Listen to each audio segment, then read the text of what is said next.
interview with Billy Vaughn.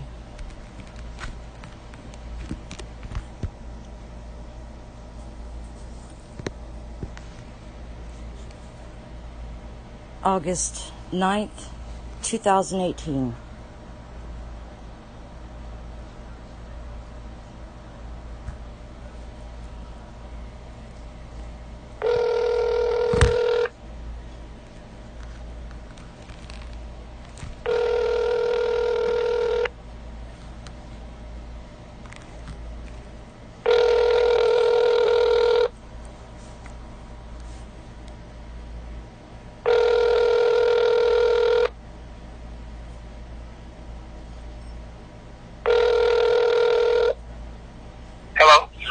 Hi, Mr. Vaughn, this is Reverend Trina. Hey, Reverend. Call me Billy, please. Okay, Billy, I will. I'm sorry. I'm going to be honest with you. I mean, as a minister, you know, you talk to people all the time, but with your situation, I'm a little nervous, so I apologize for that. Please don't be. Well, it's, you know, the magnitude of, you know, the loss of your son and the magnitude of the investigation and everything, it just, you know, it almost makes it hard to find the right questions to answer, or to ask, I should say. So I'll do my best, but if there's anything you don't want to answer, just, you know, I completely understand. And I would, you just say, you know, that you don't want to answer it. No problem. I wanted to start off with... Let me just tell you, I'm outside. My wife is in the house working, so if it happens to be too noisy or something out here, just let me know, and I'll go inside to another room or something. But okay. I was actually going to do mine outside too. I was worried that it'd be too noisy. So if I decide to go outside, at least I feel better about it. But I wanted to start off with a question, because I think it's important to the website that we are doing this article for. I think the first most important question I really want to ask is, as a father, who was Aaron Vaughn? Okay. So Aaron was mine and Karen's firstborn child and our only son. Aaron was 30 years old when he died. He was born in 1981. He became a believer in Christ at a very young age. Aaron always had a clear definition in his mind and heart about right and wrong, about black and white. Things usually were never gray with Aaron. Either it was good or it was bad, and he knew who he was. He knew who he was in the Lord. He knew that our country had to be defended. He knew that he believed that America was a gift from God, and that we all have a responsibility as Christians, as believers, as Americans, to take care of what God has given us. And that had a lot to do with him becoming a Navy SEAL, with him becoming who he was. He had a clear definition. He had very clear in his mind about the enemy against which he was engaged, about Islam and jihadis, and who they are, and how evil they are, and how they certainly are a threat to everything that, as Christians and as Americans, that we believe and hold dear. He should have just normally speaking, should have never been able to be a Navy SEAL. He had, playing football in high school, he tore his ACL, and it was had surgery, and it was repaired, and then toward the end of his senior year, he tore that ACL again, and this time the surgeon said he could not fix that ACL, and that Aaron would, for the rest of his life, anytime he engaged in anything very physical, sports activity or anything like that, he'd have to wear a special brace, and he was going to be limited as to what he could do. And so Aaron graduated high school. He wanted to be a Navy SEAL since he was a young boy. But he graduated high school knowing that he was going to have to take a different path in life, and he went to work at the Jupiter Island Club golf course here close to where we live. And then went on to college. He got a degree in golf course management and was working there. And then 9/11 happened. And on June 24th, 2002, on his 21st birthday, Aaron came into the house after work and sat down at the supper table with me and his mom and said, I stopped by the Naval Recruiter's office today and joined the SEAL Challenge program.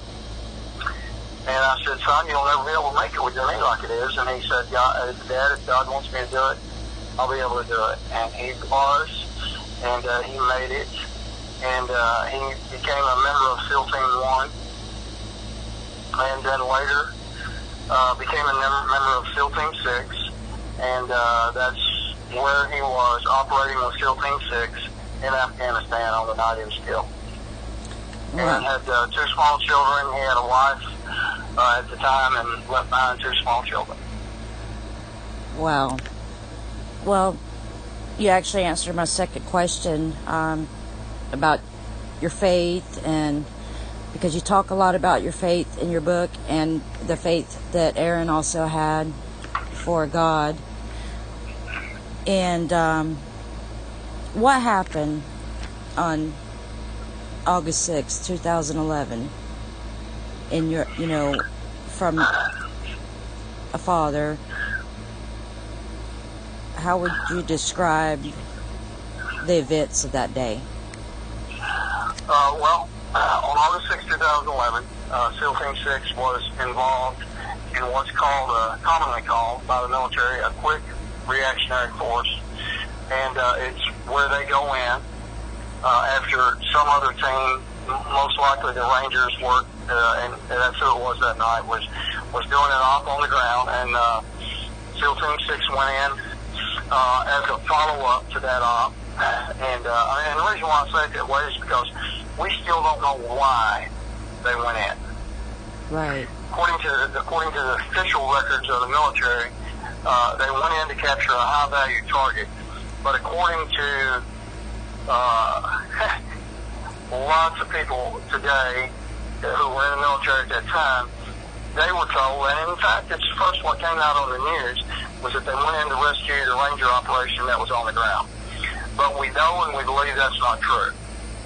Okay. The operation on the ground was already over, and so we don't know why the Navy SEALs went in. The Navy SEALs, the AC-130 crew in the air was saying there's no need to bring in another chopper. The operation on the ground is over with. There's nothing going on. There are men on the ground. There are enemy on the ground who we have lost the chain of custody. In other words, they didn't know where they were, but they knew they had heavy weapons. The Rangers on the ground, the platoon leader testified saying, we didn't ask for a quick reactionary force. We were told one was coming in, and that's very odd because it should be the man on the ground who asks and says, I need help, get them in here. But the information that the SEALs were getting was that the landing zone was so hot because so much was going on. Indeed, they all got on one chopper because they didn't think the second chopper would make it in. Now, it was only a 15-minute flight, but we don't know why, with the kind of technology we have today, that those 2 different messages were being conveyed that night in the battle space. But anyway, they went in a helicopter that night on a nighttime assault mission in a helicopter that they should have never been on. A National Guard helicopter, CH-47C, built in the 1960s, retrofitted to a D model in the 1980s, and it was never an assault chopper. CH-47, if you want to look it up, according to Boeing, is a cargo hauling helicopter.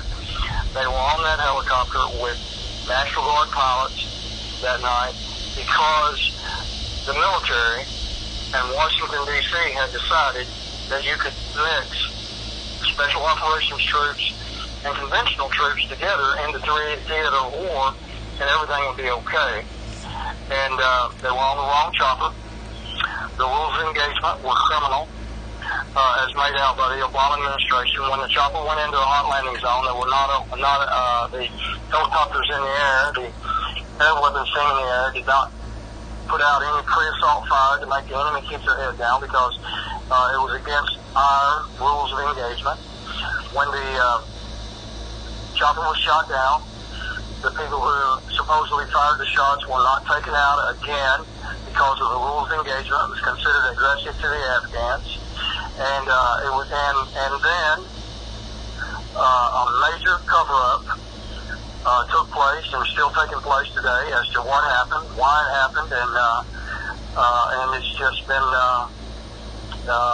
it's been criminal, and it's been corrupt, and it's not hard for me today to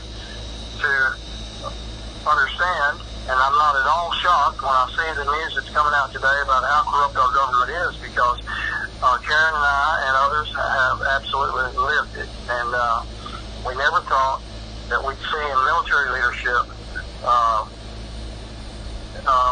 what we have seen, but many of them have become politicians, and they don't have our warfighters' backs even today. Right.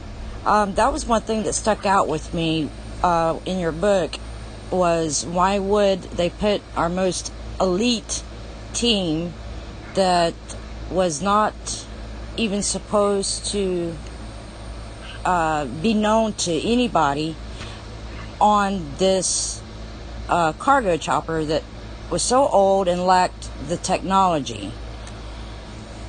And that really stuck out with me, and that was actually going to be one of my questions, was about why they would put such an elite team on a car, why it would even be used in a battle is unbelievable to me. The other thing that stuck out with me was on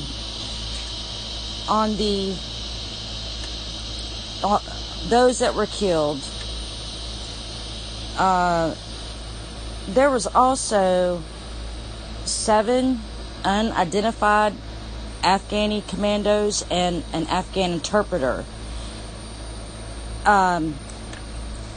And something took place at the last minute, am I correct, on the roster? Yes, you are. Okay. Yes, ma'am. Yeah, and that's another thing. I mean, just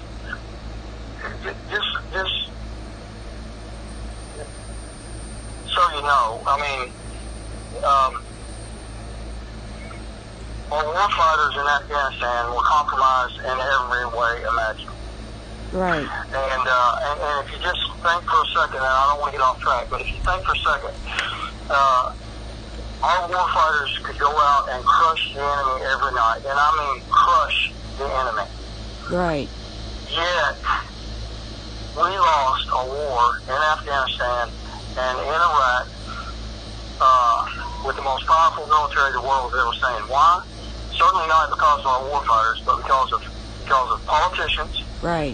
Because of politician military leadership who went along, or either went along, or because they didn't have the courage to stand up to the administration, or because they were complicit in it. Either way, the results were the same for our warfighters.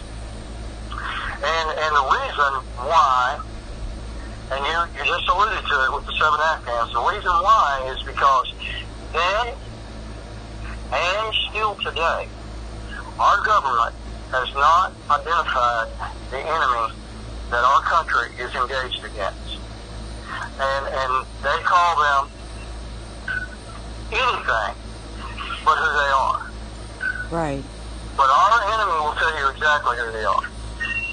Yeah. They will tell you that they are waging jihad in the way of Allah to establish an Islamic caliphate where Sharia is the law of the land. Now that's what they'll all tell you, and that doesn't make any difference if it's ISIS, if it's Al-Qaeda, if it's Iran, or if it's a jihadi who shoots somebody here in the United States. They all say the same thing. Yet our government will say that they have perverted their religion. They absolutely have not. No. Our government will argue and say that these people are crazy. Our government will argue and say these are extremists. Have you heard one of them say that I'm an extremist waging war in the name of extremism? They tell you exactly what they're doing. But I'm saying all that. I know I'm off track, but I'm saying that for a reason.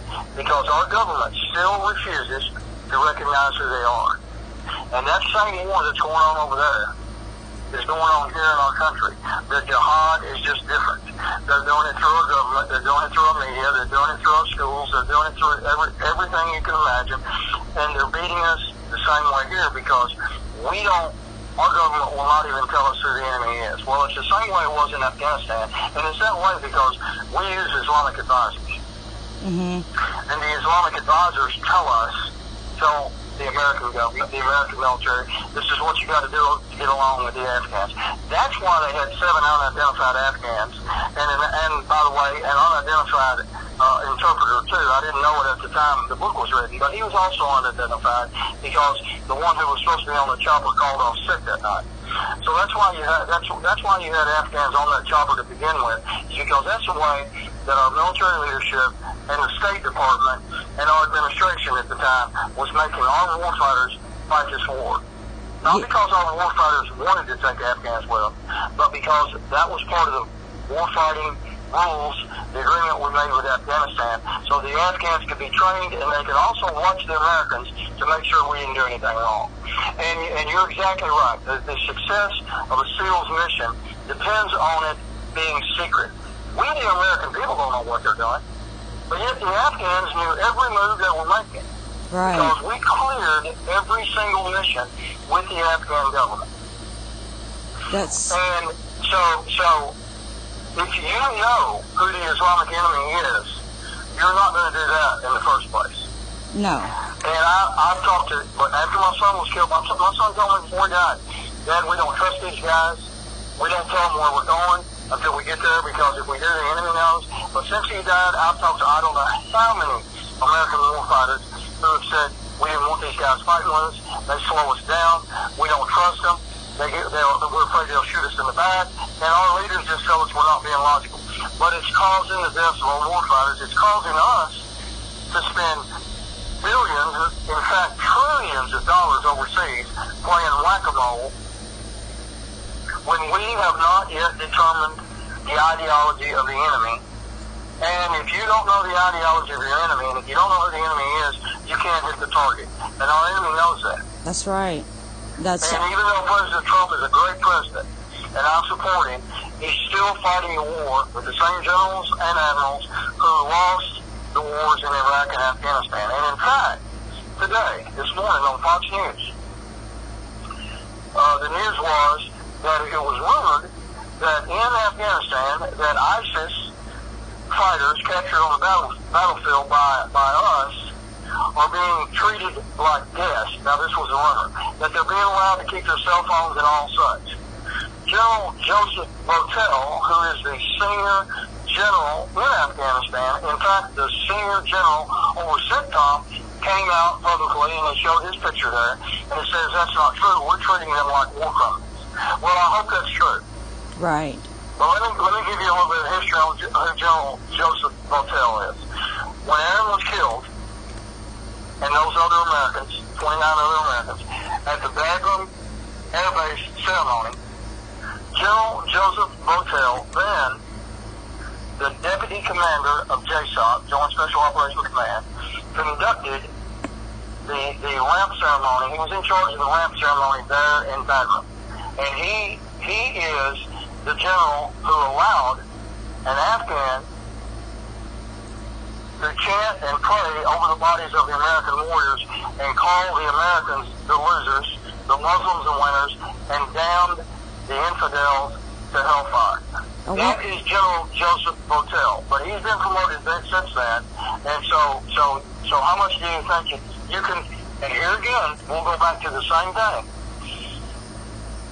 General Joseph Votel.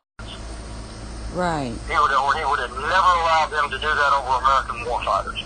And then he got up right after that man was finished and downed my son and the other Americans to hell. Called them fodder for hellfire.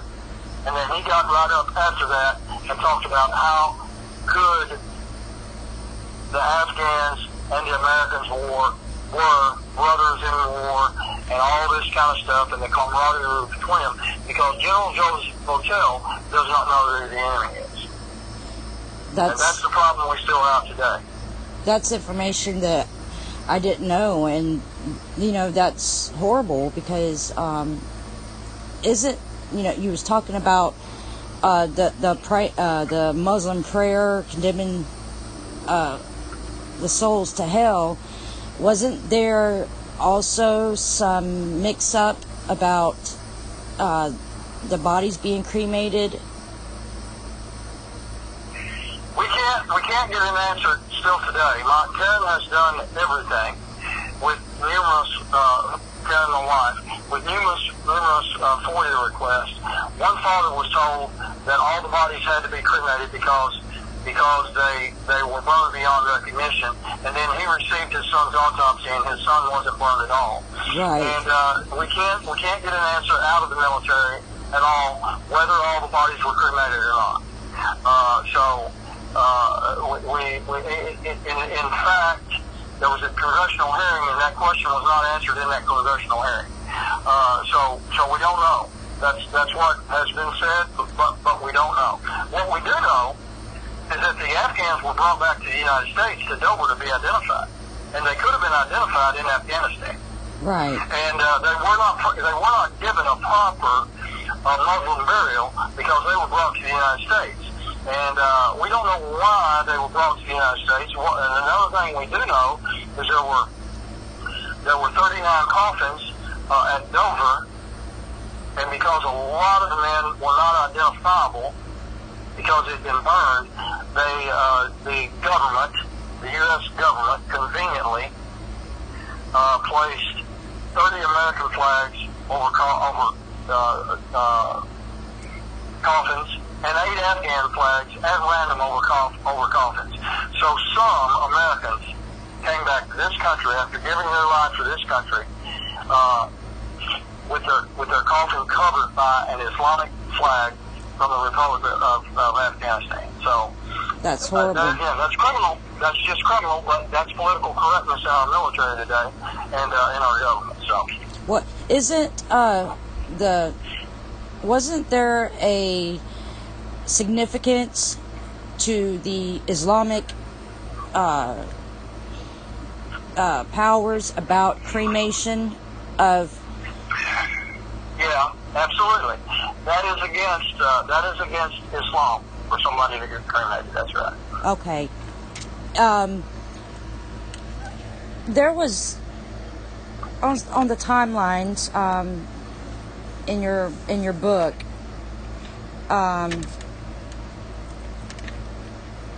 There appeared to be, on May 1st, 2011, the orders were given to find and eliminate bin Laden. But on 3 different instances and dates, their identity was revealed. Wasn't this top secret information, and wasn't this a breach of government information? I think some was marked top secret, but it was a breach. Right. It was the first time in history that Navy SEALs had ever been outed, and they were outed by the Obama administration. They were outed by Joe Biden, Vice President Joe Biden, and they were outed by Leon Panetta, who then at the time, I believe, he had just become CIA director. I believe. I could be wrong about that, but think I'm right about that. They were outed on, I believe, on June 14th by Leon Panetta. They were outed on May 2nd or 3rd by Vice President Joe Biden. And in fact, there's also military intelligence on May 10th that stated, and it may be in my book, that stated that the Taliban had reported that both on the internet and through our military intelligence that they intended to do everything they could to begin bringing troops in, heavy numbers of troops in to the Tanganyika River Valley with heavy weapons to try to take down a chopper as payback for taking out bin Laden.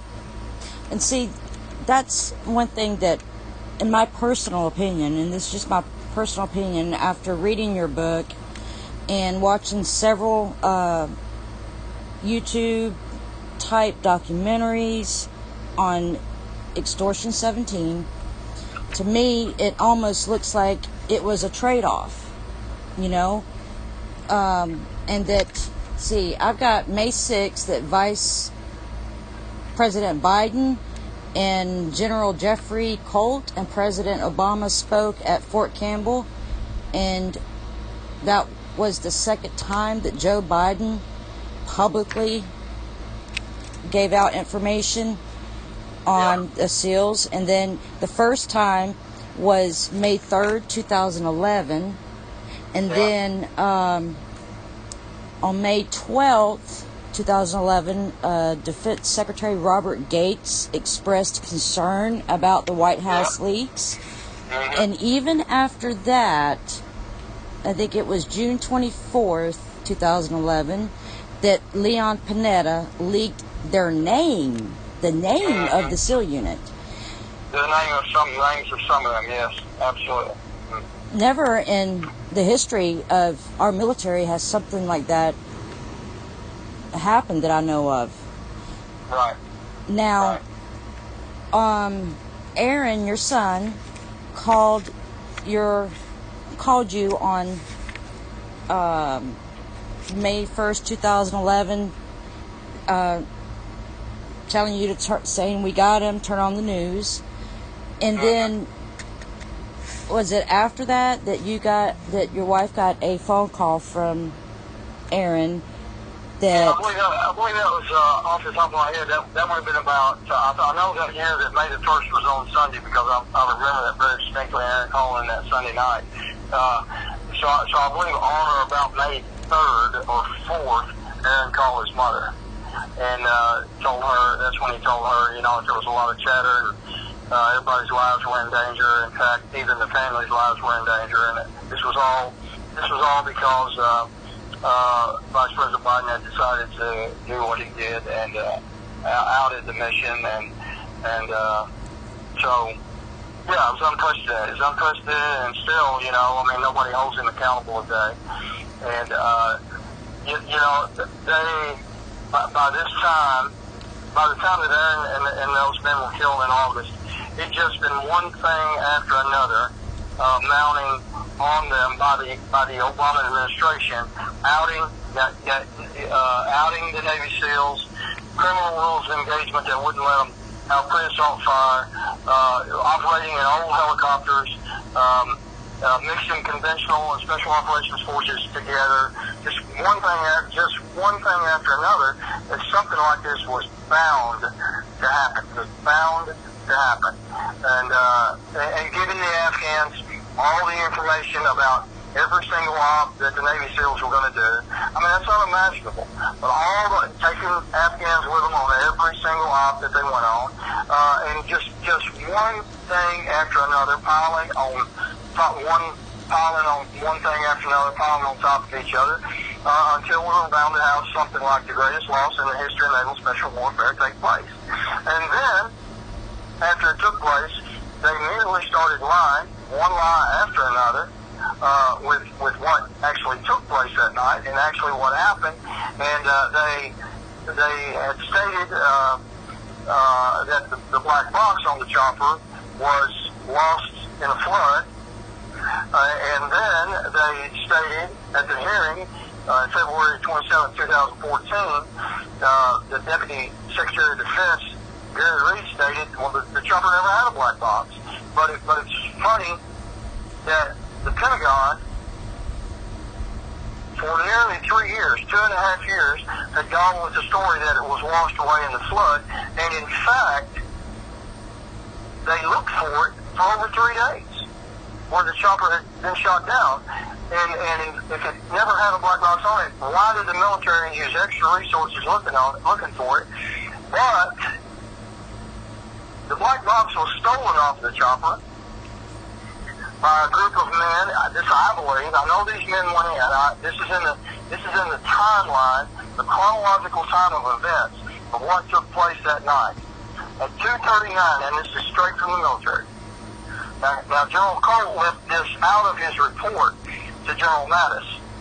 Cole, in his report, stated to General Mattis that the first group on the shoot-down site that night was the Army Rangers who had been on the ground. And about 5 minutes after they got there, the Pathfinder group, who was always supposed to be the first group out to a chopper crash, because that's what they specialize in, they arrived about 5 minutes after the Rangers. Now, it took the Rangers, best I can remember, nearly 2 hours to get there. But in the meantime, what's in the chronological time of events that Cole didn't mention was the chopper was shot down at 2:39:36 a.m.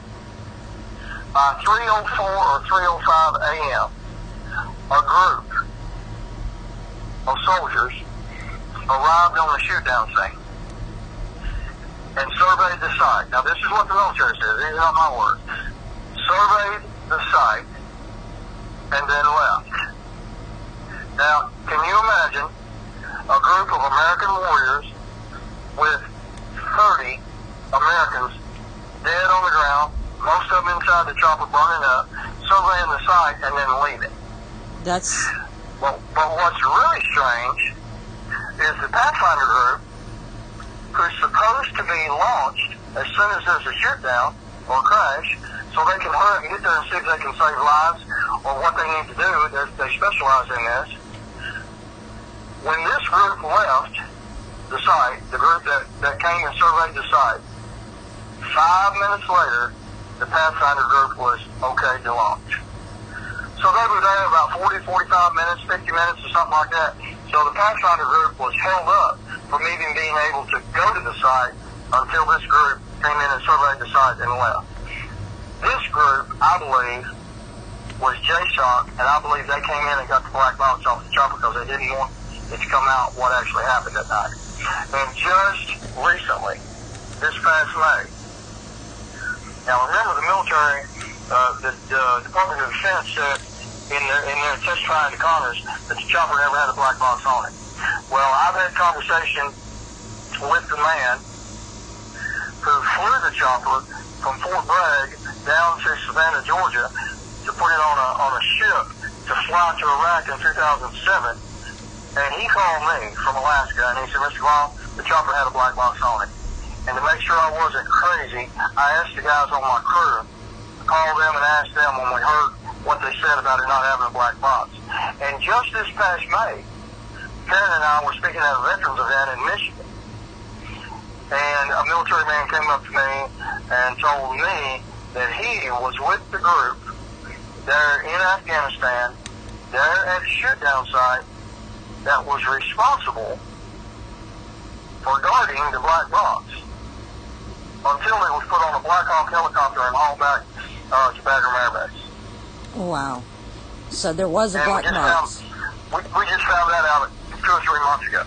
So, I mean, if you listen, I'm not an expert. I don't know this stuff. And if they'd have told me the day the chopper was shot down, well, that chopper didn't have a black box, I'd have probably believed them. But they've changed their story now about 3 times about the black box. And they've done that about other things. I don't know if it was, as you described it, a trade-off. We'll probably never know, but what I do know is they were set up that night, and they were set up in a number of ways. They were set up by the rules of engagement. They were set up by telling the Afghans everything that we're doing. And I believe the Afghans used inside information that night to shoot that helicopter down. Because I believe personally it was the greatest green on blue attack that we've had, since we've been fighting these people overseas. And I actually, I have to agree with you because I've told you I purchased several of your books and handed them out, and I've read the book, and I have to agree with you. It appeared that they were set up, that and then followed with a cover-up. And I want to ask this: Hillary Clinton was in the State Department during Benghazi. Who was working at the State Department when your son and 29 of his fellow comrades were killed on that chopper? She was Secretary of State. Right, and she's been known to lie, get away with it, as we see. Now, what she had done, let me tell you what she had done. I can tell you this for a fact. She and President Obama were running guns through Turkey into Libya to get to the so-called Syrian rebels, the freedom fighters in Syria at that time.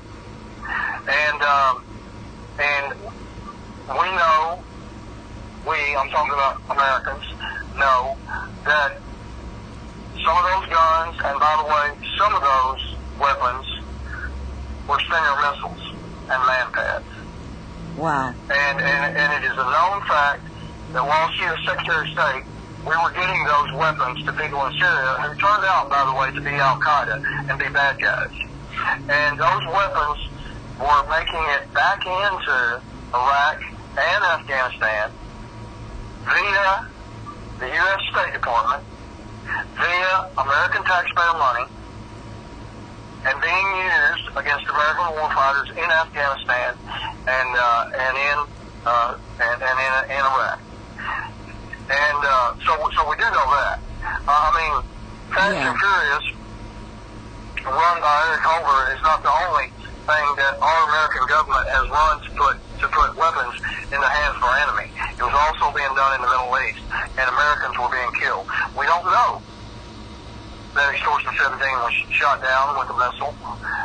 There's some speculation. The military says it was an RPG and a 1 in a million shot. What we do know is that weapons bought and paid for by American taxpayers were being used against American warfighters in Afghanistan and Iraq. That's, that doesn't surprise me. August 1st, 2011, what was the time frame between the shoot down of Extortion17 and Benghazi? Well, it was nearly, it was a little bit over a year. Extortion17 was shot down August 6, 2011. Benghazi was September 12, 2012. Actually, September 11th, 2012, yeah. Well, so it was a little over a year. I've told you this before, and how does it make you feel as a father knowing that the shoot down of Extortion17 that took your son's life did not gain the national attention that it should have, even as much as Benghazi? I mean, everybody knows about Benghazi, but there are still people out there that have no idea about Extortion17. Well, obviously it's disappointing and upsetting, and I've had people tell me, I've had people in the military, people in the intelligence community, just different people tell me that what happened with Extortion17 was actually worse than what happened with Benghazi. And I agree. But I can't answer that. I expect things like that to happen. The thing of it is that they have a way to keep what happened in the military quiet as compared to what happened in Benghazi, because that was all the State Department and stuff. So now, I mean, there's just not much more past that, that I can tell you. Really, it must be troubling. Another thing in your book that stuck out, after the death, Aaron's grandmother, I believe your mother, it was your mother that had an interview with CNN, and she got a phone call from the Navy. They were concerned about her speaking out. What can you tell me about that? Actually, the Navy didn't call her; they called me. Okay. And talked to me about her. Yeah. Did it feel like to you that they were trying to silence your family? I'm sorry, I didn't understand. What did you say? Did it feel like to you that they were trying to silence your family? Oh, absolutely. It didn't feel like it. I know they were. I know they were trying to. They said that we were endangering the SEALs' lives and endangering the families. And my mom, my mom didn't know anything about any of that kind of stuff. CNN called her, and I told them, I said, well, you know what? I said, why didn't you call my mother? I said, none of us know anything about the same kind of stuff, and we don't even know any operational security. I said, why didn't you contact my mother and tell her not to take the call? And they said, well, we didn't know where she was. And I said, well, it's funny to me, CNN found her. They did. They asked Karen and I not to go on Fox News, and I told them I'd already agreed to, and I was going to honor my commitment. And they went before us. They gave us a public affairs liaison to go before us to talk to people before they let us talk to them. They followed us, came ahead of us actually back to Florida where we live, and went to all the local news agencies here and told them they couldn't talk to us unless they talked to them first. And they they did. They tried to silence. They wanted to silence us, and then after that was over with, and Karen and I began to find out things that actually happened and how bad it really was, and we began to talk about that. There again, they tried to silence us. They wouldn't let us come to Memorial Day service for Aaron and for the other guys up at Delgary, were already RSVP'd, and they canceled those reservations. Oh my goodness! But never once did they say you're not telling the truth. Right. What they said is we don't want you talking. That's what they said. And Karen and I have been very careful to talk about nothing but the facts, because I'll tell you right now, I suspect a whole lot more than what I've told you. Right. I just don't have proof yet. Right. The other thing, didn't the families request that Obama not show up at one of the services, but he did anyway? No, what happened is they came around to the families, and they did ask the families, and the families said, I don't know, I have no idea if it was unanimous, I'm sure it probably wasn't, but the consensus of the families was, we'd rather not have Obama here at Dover. But then they came back around to us, the Navy, to some of the families, the Army, to some of the families, the Air Force, and they said, the president's coming there, basically there's nothing we can do about it. And then they asked, is it okay if the president takes pictures? And then the families said, no, we do not want any pictures. And so then they came around and told the families that it's fine, there will be no photos taken when the president is here. But then, what happens after the president comes and leaves? Well, the next day, in the newspapers and on TV, there's the president's picture with him saluting, one of the coffins or the coffins, So they didn't honor that request. And who would expect a thug to honor it anyway. I hate to be that way, but the guy needs to be in prison, and not for what happened to my son, but for a vast number of other things that he has done to this country. And by the way, as a side note, there are a lot of other ones that need to be in prison right now, or charged with treason. I think most of the country would agree with you, including myself. Now, when you got Aaron's belongings, there was a letter in there, and I read that letter, and whoever wrote it spoke about what they were being forced to do in the military. Okay, so that letter, Aaron gave me that letter, and while he was still alive. Okay. And I don't know who wrote the letter. I suspect that he was involved in it. I suspect he and some of his buddies were involved in that. So I think the letter you're talking about is Death of the Team guy, right? Yes. Yeah. Yeah. And he spoke that I can't remember the exact words, but he spoke that he wanted the higher ups to know what was going on. Mm-hmm. And I often wondered if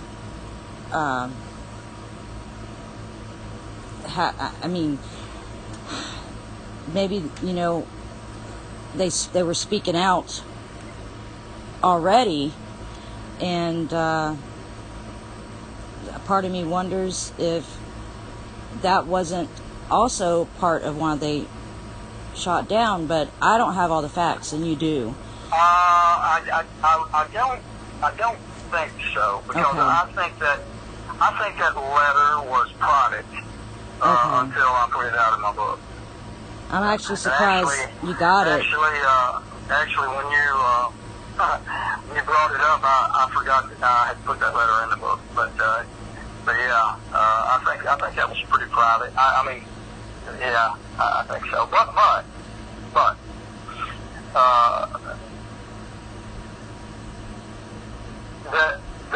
they did, and they do know that they were being compromised. They did know that. So. Yeah, your son called more than once, didn't he? In concern for the safety of him and his team, as well as his own family. He said to scrub the social media and all of that. That as a parent, I can't imagine. I really can't. Of everything that you've learned in the investigation, was there a hearing for this, like Benghazi, or? There was on February 27, 2014. There was a small hearing in Washington, D.C., held by the House Oversight Committee, headed up by Jason Chavez. And it was a dog and pony show.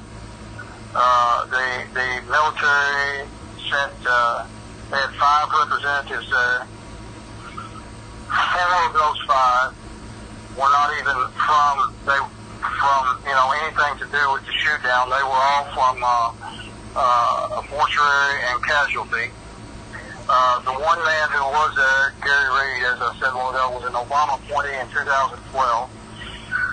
And he didn't answer any of the questions that Chafetz asked, and Chafetz didn't ask any rebuttal questions. Wow. It was just unreal. We knew answers to some of the things that Gary Reed lied about, because we had the writing, we had the stuff right there from the military, and Chafetz had it too, and I'm sure Chafetz had a lot more, but we've given him everything that we had, and he didn't ask any